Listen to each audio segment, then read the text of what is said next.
what is our next question? So fourth A question is find the current Ix using superposition theorem. Now if you see here, we have two voltage sources. One is for 36 volts, another is for 12 volts, and we have a current source of 6 amperes. Now Ix is the current which is flowing through 5 ohm resistor, correct? Now in superposition theorem, what we do is we consider one voltage source or one current source. In short, I can say that here we consider only one source at a time. We calculate the corresponding current, and after that we add these individual currents, but we have to consider the direction also. Fine.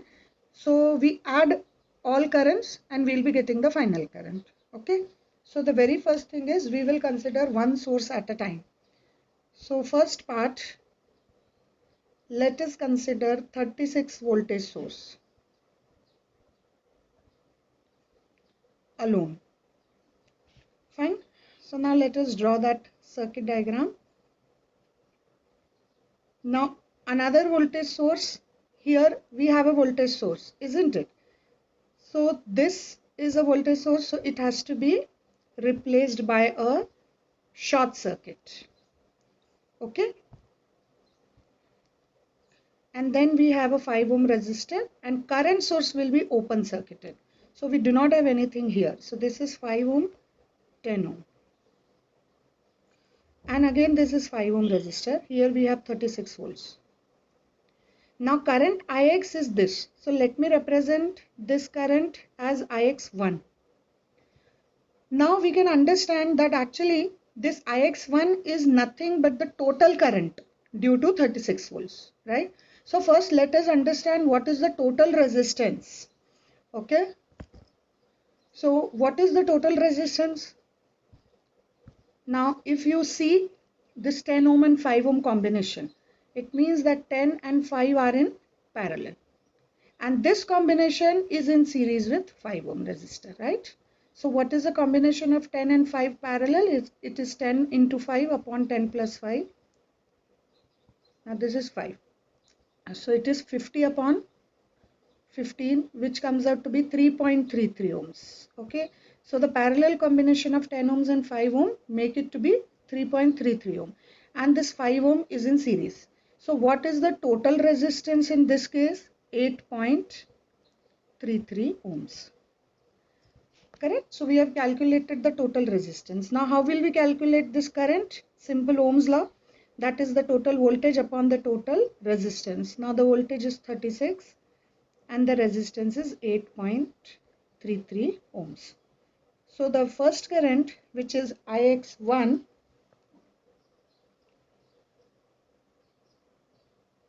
comes out to be 4.32 amperes. Now this is positive, so we are not mentioning positive explicitly, right? So this is our first part. Now let us erase it, and now we will be starting with the second part. So second part will be, let us consider 12 volt source now. Now here 36 volt source will be replaced by a short circuit. Now we have a 12 volt source. Again current source will be open circuited. So here we have 5, 10 and 5.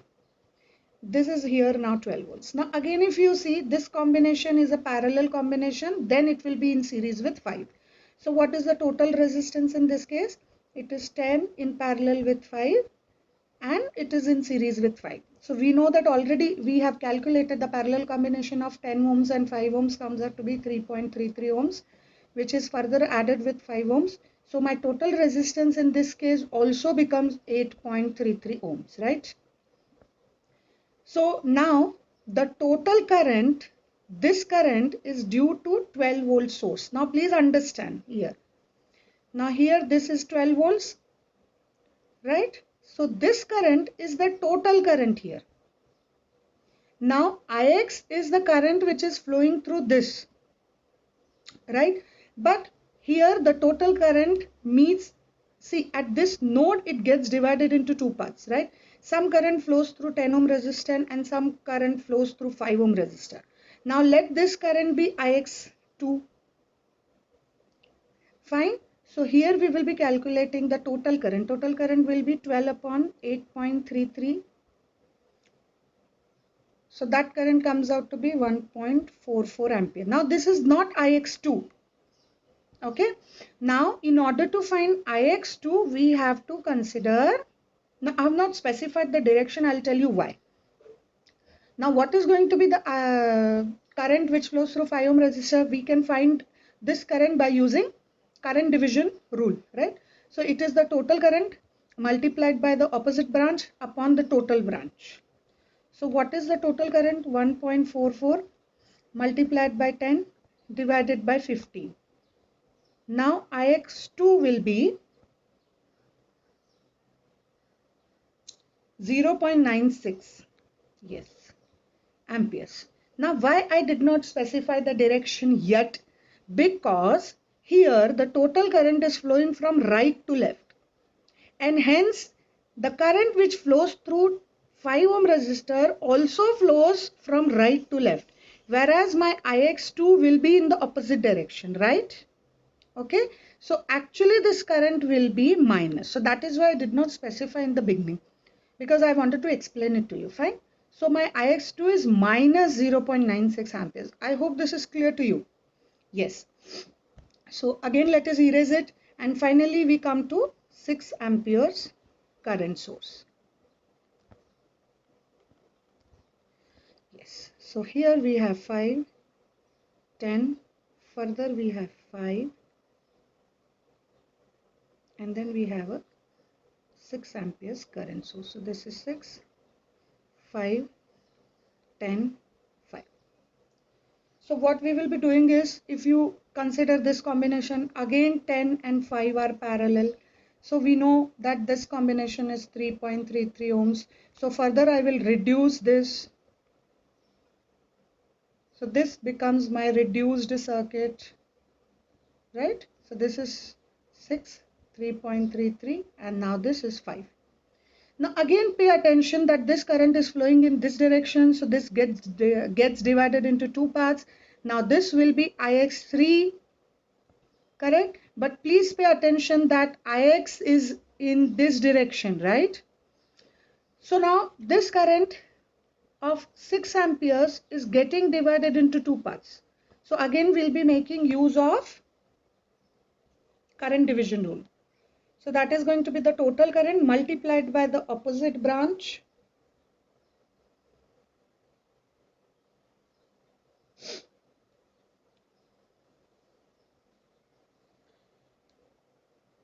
divided by the total resistance. The total resistance is 8.33. I'll just calculate this and then I will write the value. Okay. So it is 6 multiplied by 3.33 divided by 8.33. Yes. So it comes out to be 2.4 amperes. Now again see, the current is actually minus. Okay. Fine. So one current is positive, another two currents are negative, right? So let us go to the next slide. Now what is going to be the total current? It will be the sum of all the currents. So it is IX1 minus IX2 minus IX3. Now see, I will not put minus for the current again because I have already considered their magnitude. So what was IX1? It was 4.32. IX2 was 0.96 and IX3 was 2.4. So it is 4.96 minus 0.96, sorry, 4.32, yes, minus 0.96 minus 2.4. So the answer comes out to be 0.96 amperes. Okay, so this is the answer. Fine. So let us go to the next question now. Now it says that a resistance and a capacitance connected in series across a 250 volt supply draws 5 amperes at 50 hertz. Okay. So first we have a resistor and a capacitor It has been connected across a supply. Supply is 250 volts, 50 hertz. In that case, the current is given as 5 amperes. So this is R and this is C. Okay, fine. Next part says when the frequency is increased to 60, it draws 5.8 amperes. Okay, it means the circuit elements are same. Everything is same actually, but the frequency is changed. Now it is 60 hertz. So the current becomes 5.8 amperes now. Otherwise, the value of R and C remain the same. So we have to find the value of R and C and active power factor. Okay. Yes. So it is actually, I think there is a mistake. It is not power factor, it is power in both the cases. Fine. So it is actually power in both the cases, right? Fine. So what we will be doing is, first let us consider 250 volts, 50 hertz. Okay. So now we have current and voltages, right? So V is 250 volts and current is 5 amperes. So what can we do? We'll be getting the value of Z here, that is V upon I. So it is 250 upon 5. So that makes it 50 ohms. So we got the value of Z. Now if you have a series combination of R and C, then how are we going to calculate Z?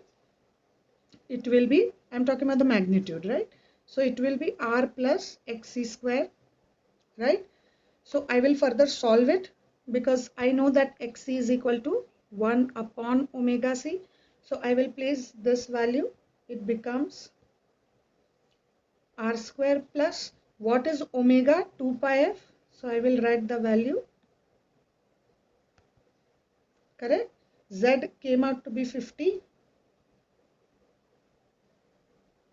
R square plus 1 upon 2 pi into 50 into C, this whole square. Correct? So my equation comes out to be 2500 is equal to, wait, I forgot to remove this sign. Yes, because I have squared it, right? Yes.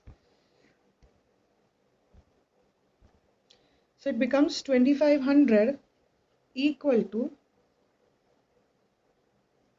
R square plus 1 upon, I did the calculation and I got the answer to be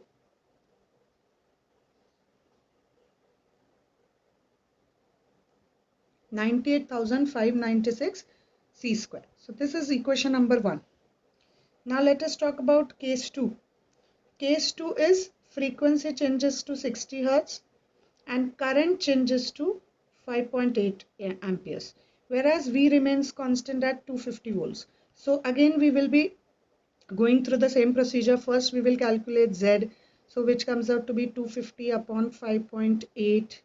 So Z comes out to be 43.1 ohms. So again we'll be using the same equation. So I'll be squaring it on the both the sides. So it becomes Z square is equal to 1 upon Z square is equal to R square plus 1 upon 2 pi FC square. So I'll be placing the value. So it becomes 43.1 square is equal to R square plus 1 upon 2 into 3.14 into 60 into C whole square. Correct? So after solving this, we get 1857.61 equal to R square plus 1,41,978.24. Such a big number, isn't it? C square. So this becomes equation number 2. So now we got equation 1 and equation 2. When you subtract equation 1 from equation number 2, R square will get cancelled and then we will be getting the value of C here. So after solving this, the value of C comes out to be 69.42 into 10 raised to power minus 6 farads, or that can be written as 69.42. 10 raised to power minus 6 means microfarad. So we got this answer now. So when we put the value in any one of the equation, we get R to be 19.94 ohms. So we get this answer also. Okay, now let us calculate the power. What is going to be the power? It is I square R. So 5.8 square multiplied by 19.94. So that comes out to be, the power comes out to be 670.78 watt. This is when the current is 5.8 amperes. That is case number 2. If we wish to calculate the power for case number 1, so it will be 5 square into 19.94.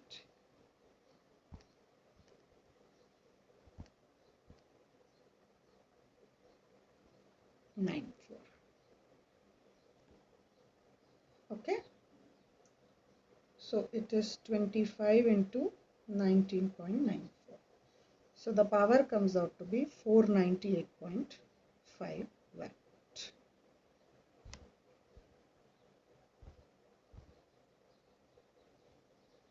Yes. Okay. So let us go to the next question.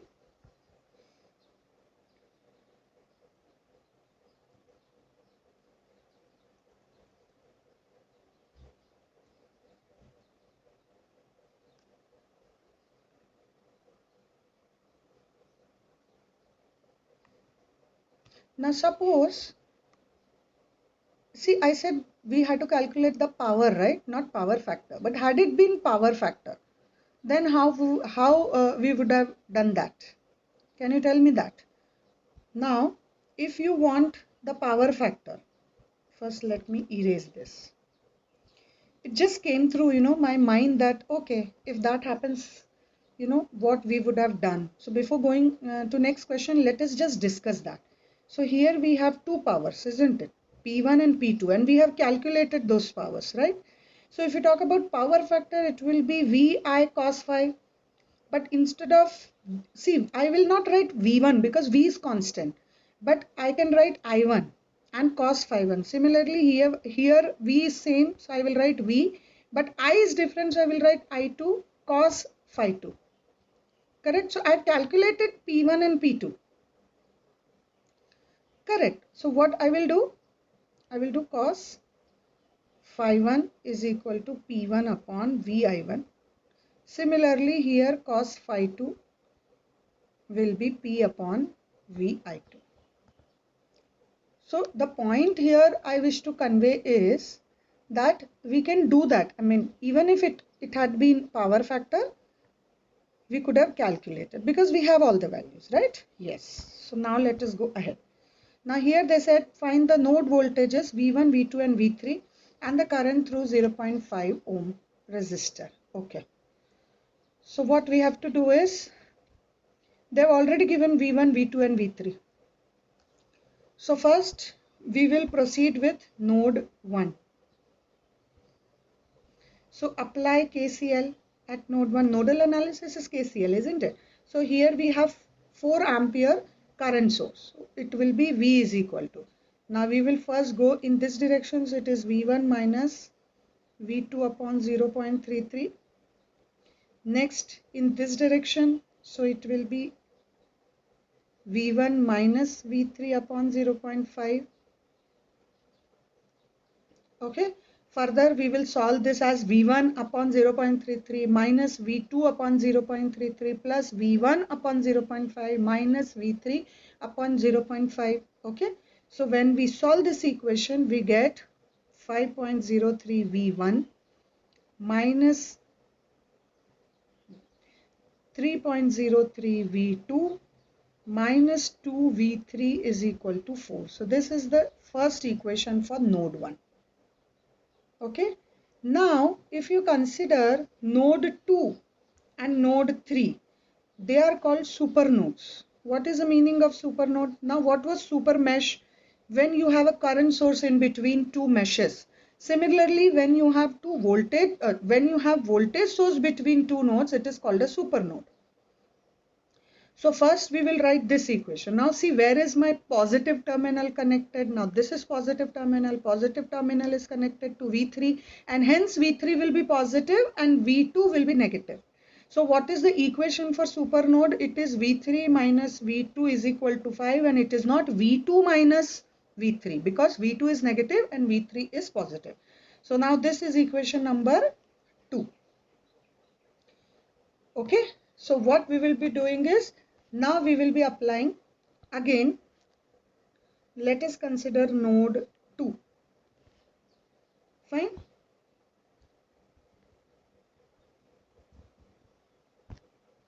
Yes. So what will be the equation? Now here it will be V2 minus V1 upon 0.33 plus this, it is V2 upon 0.2, correct? Plus, now here we need not do anything directly, we can write this because actually it is 2 and 3. So I should write 2 and 3, yes. So now it is V3 upon 1 plus this also, correct? So it is plus V3 minus V1 upon 0.5. This is equal to 0.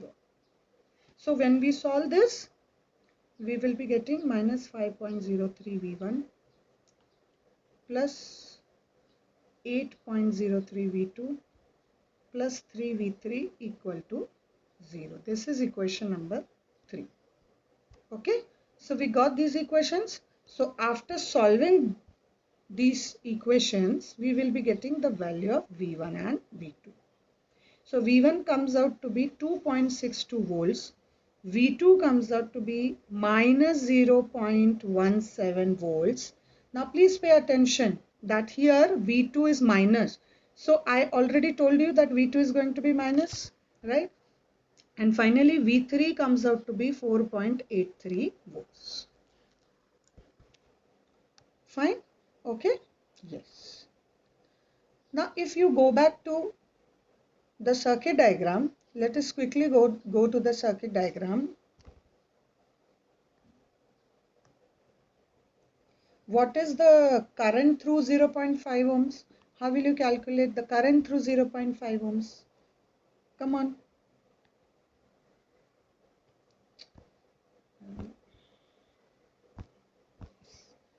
So let me represent it by 0.5, okay?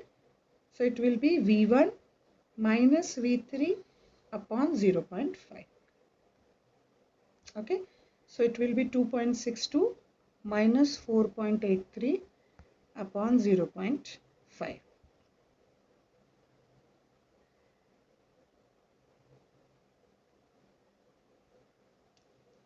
So it is 2.62 minus 4.83 divided by 0.5.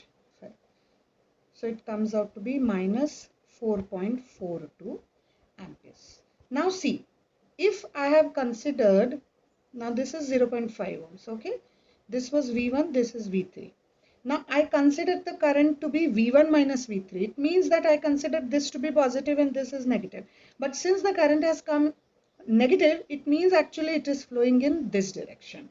So what I'll write is, suppose this is 0.5, then I will write this is the current direction. Okay, and this is 4.42 amperes. Done? Okay. Next, describe the basic principle of operation of single phase transformer and derive the EMF equation. Now, as I've already told you that we have discussed the principle of operation of single phase transformer in the 4th chapter. So you can refer to that lecture, and we have also derived the EMF equation. Okay.